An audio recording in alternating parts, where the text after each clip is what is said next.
Right. So we won't take any feedback at this point, but there will be 10 minutes for feedback shortly, about 15 minutes time. I wanted to talk now about what I'm calling ultimate deep adaptation. And this is a different level and is to do with your own spiritual development. And it's talking about a general method whereby you can become resilient at every level and able to adapt whatever happens, and thereby be able to benefit others and help others as these changes occur. So that when everybody else is freaking out, you will still be on the ground and you will not be freaking out, and you will be able to do something useful, hopefully. So first of all, we have what is called the three principles of the path. The first of which is renunciation. And renunciation is very similar to what Jem Bendel calls relinquishment, except that it's an inner letting go, an inner relinquishment. And it means that internally you let go of being attached to anything. Yourself, your possessions, other people, your social norms, and so forth. You let go of being attached to them. It doesn't mean you don't have them anymore. It doesn't mean you can't enjoy things. You can. Just you have to let go of the attachment. And that is not easy. And the second is altruistic aspiration or altruistic engagement with others, which actually eventually leads to what we call universal responsibility. And it means that you substitute putting yourself first with putting others first, and others on different levels of proximity to yourself. I mean, you can just start with your own family. That's hard enough, to put the other members of your family before yourself. Although we might sort of think, oh, well, I could naturally do that, but actually most of us can't. But then our community and ultimately all beings.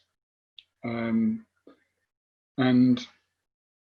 to reach for a spiritual level whereby we can hold all beings in our heart with unconditional, universal love and compassion, and be prepared to do whatever is necessary in order to take care of others. And then the third one, of course, is being in accord with the ultimate nature of things, being in accord with reality. Because at the moment we're not. At the moment we experience everything as if it existed from its own side, and nothing exists from its own side. Everything depends on other things. Whatever we look at in front of ourselves, it depends on its parts, it depends on the causes that produced it, and actually it depends on our mind to sort of give it existence, to establish it as existing.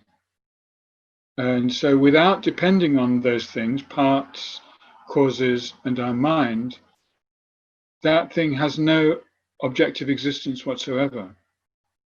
And if we can align ourselves with that relationship with ourselves, other people, other beings, and the environment, and all the objects in our life, then our mind will be very, very free and able to be utterly flexible to situations. Now, within the Buddhist tradition, we have the tradition of Tantra, and this is quite a good day for talking about it because the Dalai Lama gave the initiation of Simanada Avalokiteshvara this morning, this morning in our time anyway, For some of you, it was last night. And so we're quite tuned into this idea of transforming oneself through the use of these methods, which we call deity yoga and so forth. And we can talk about two stages of practice in the highest Yoga Tantra, such as the first one, which uses imagination, where we, based on the empty nature or the ultimate nature of our mind, which is what we meditated on earlier, based on that, we transform our self-concept into that of a fully enlightened, fully developed being. And we practice that with imagination. But in the second stage, which is called the completion stage, we actually undergo that transformation through utilizing the inner energies, what we call the drops, or the subtle elements of our physical being, and the channels through which those things move. And through utilizing those, we can bring about a transformation which doesn't return to this situation that we're in now, where we mistakenly grasp at everything in a false way, and we are self-centered and selfish in a way which is not helpful to ourselves or others. And we completely transcend those very limited ways of being. Now, the result of this is to transform ourselves into a very different state, but one which is based on what is already there, which is the very subtlest level of our mind, which is of the nature of clear light, and its ultimate nature, which is that it does not exist inherently from its own side at all, but nevertheless it does exist. And that very sort of subtle, deep level of primordial mind and body is, when fully purified of all distortions, all obscurations, all impediments from the inner distortions, when it's fully purified of those, then it becomes what we call an immutable great bliss, which realizes emptiness. And the form that we take is not a flesh and blood body, but it's an aspect of that immutable great bliss called empty form. And that is a bit like subatomic particles. It's capable of multiplying actually infinitely to create forms which can benefit other beings through a kind of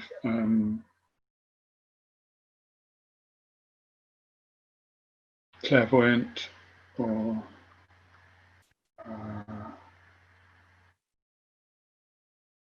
a transcendent level of being, which is within all of us, but to varying degrees it's obscured by our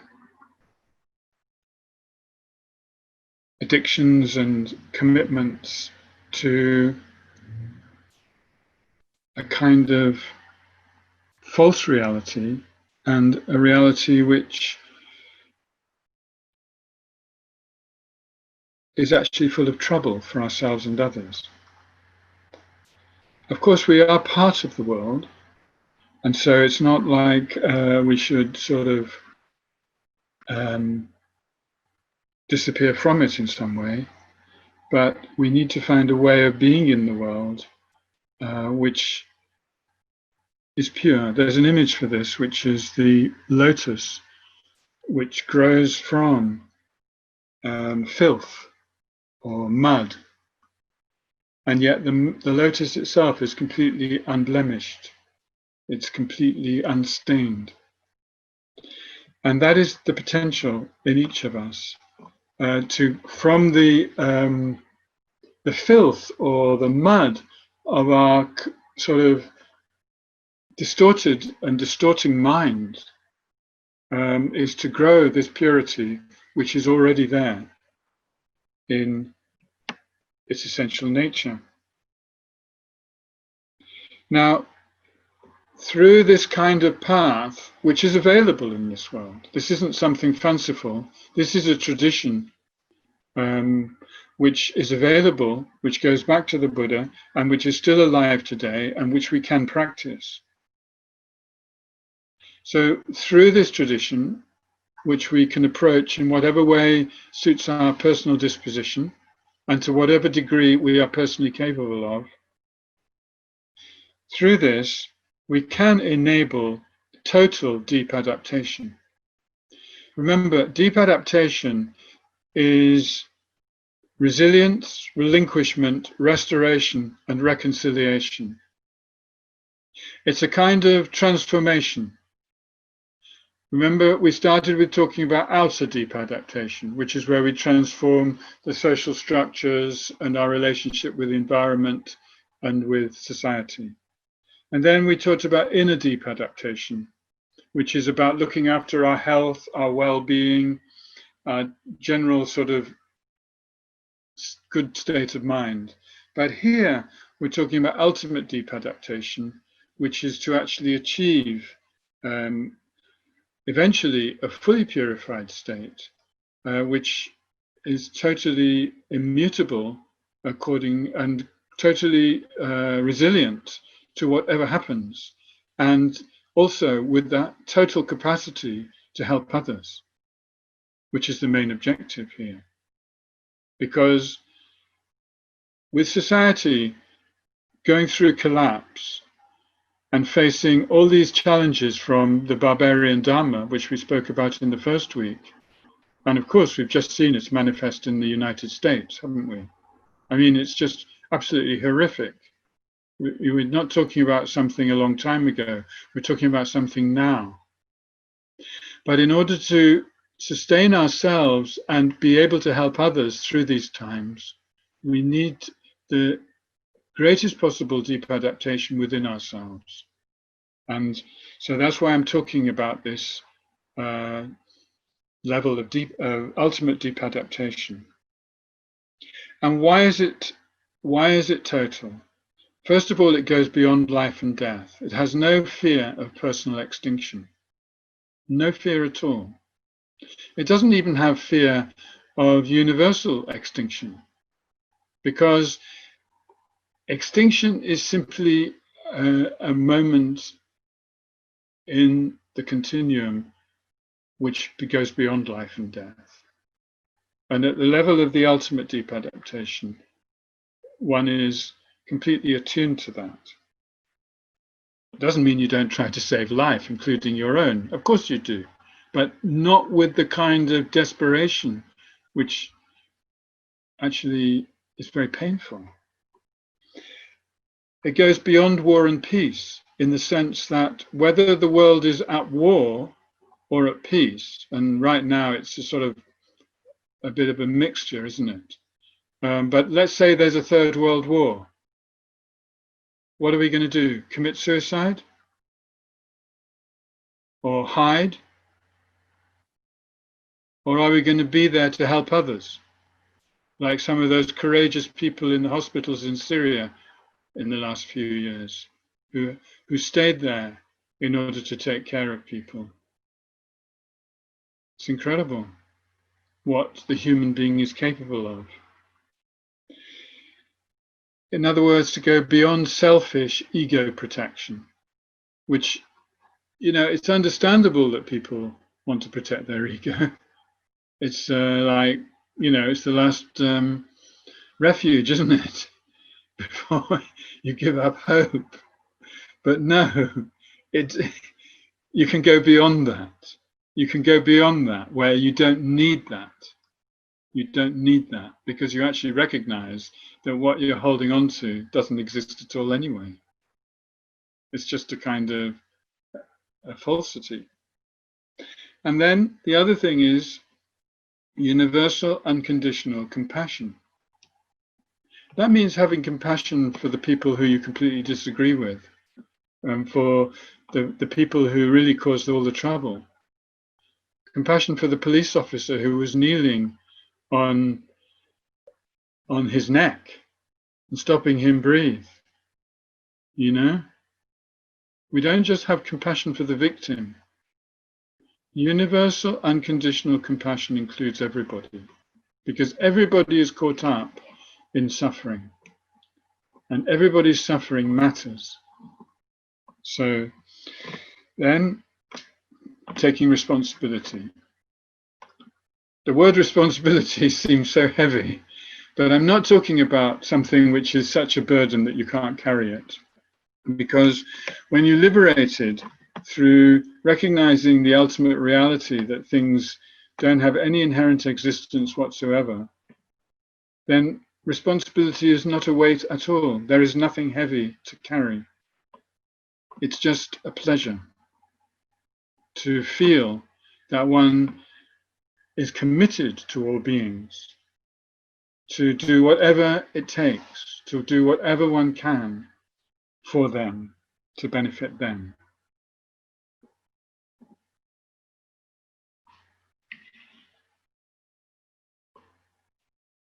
And to stay realistic to what is happening, and to be grounded in the immediate situation.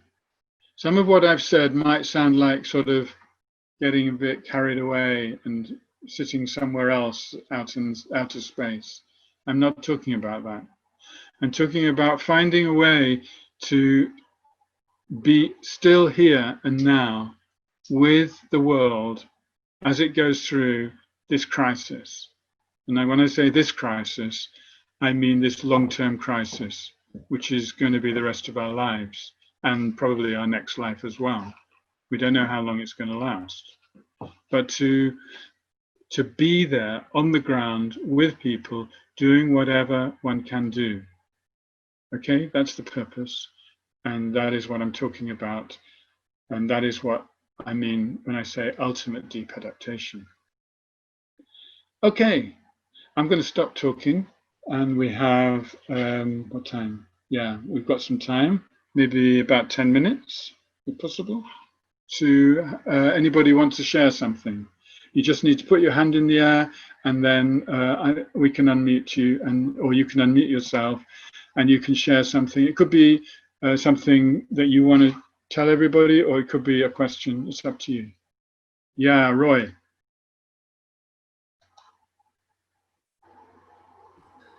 Yeah, thank you, Andy. It's absolutely amazing. I agree with just about everything you said. The only point I wanted to make is the, you know, I'm talking about the practical outer stuff.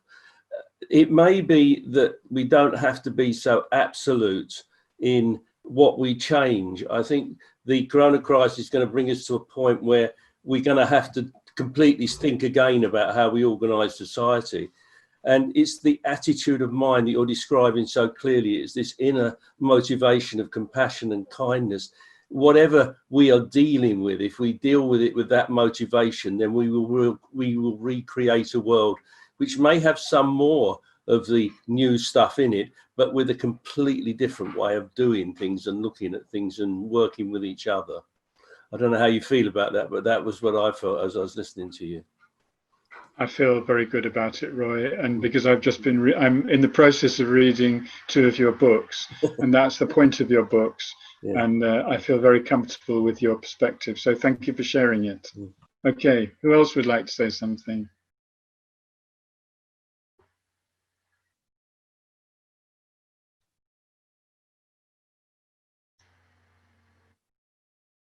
I'm trying to see if anybody's puts their hand up. Yes, Lenny, or Lenny's partner, yes. Oh yeah, I should put his name in. Yes, I was telling my group a few minutes ago that the question about saving the planet is backwards, because I think the planet is already saved. What we have to do is to save ourselves, the humanity. The humanity has to change their ways of thinking, of making things. We have a huge problem. I think the biggest problem is the water. How we are going to solve the problem of water to drink, of water to grow crops, and I think I think Dalai Lama said this, that the change has to be for individuals, not the world. I mean, the planet is responding to one thing. We have seen pictures, we have seen photographs about animals going to the cities, taking what was returning to their places, no? Because the planet, I think this pandemic is a response of the planet, of the abuse we have done with natural resources. That's my Okay, thing. thank you very much. I understand what you're saying, and it's very helpful. Thank you. And Andrei Lomonosov, I see you have your hand up. I can't see where you are. Yeah. Andrei. Yes. Thank you. So I just want to share some immediate experience of other behavior. While Andy was explaining about everything, my daughter come to me and hit me with something on my head, and my immediate reaction was normally, kind of punish back. But as soon as I caught myself in this, instead of completely change and make her a big hug and ask her forgiveness, and it changed dramatically the results. So instead of fight, we had kind of harmonious hug, which was absolutely amazing for me. And I think this is the way how we can react in this situation, which is very difficult, and in small choices that we make with outside and in the world. So this is just my experience. So it can really, I think we can really feel feedback from environment very fast if we just change our immediate focus and doing just opposite of our normal cleaning. That's really beautiful. Thank you, Andrei. And it's nice to see your daughter in the picture too. Okay, would somebody else like to say something? There's still some time. Yes, Tal. And then Linda, yeah. Something just came up as Andrei talked, I'm trying to be practical in order not to collapse into myself, and maybe we should change our attitude towards the ones who rule the world with their money, because their worst fear is losing everything they have, right? If you want to change the economic, so maybe one of the first steps is to really give them a clear picture of how things can be changed without harming what they already have. Like asking them to help create the change, you know what I mean? Twist the way of thinking or mind. I don't know, it's something tactical, but I'm trying to figure out something, that goes worldwide and can help. Yeah. Thank you, Tal. And there may be some evidence that for some people that works, definitely. We can see that. Some examples of that. Thank you. And Linda, you want to say something?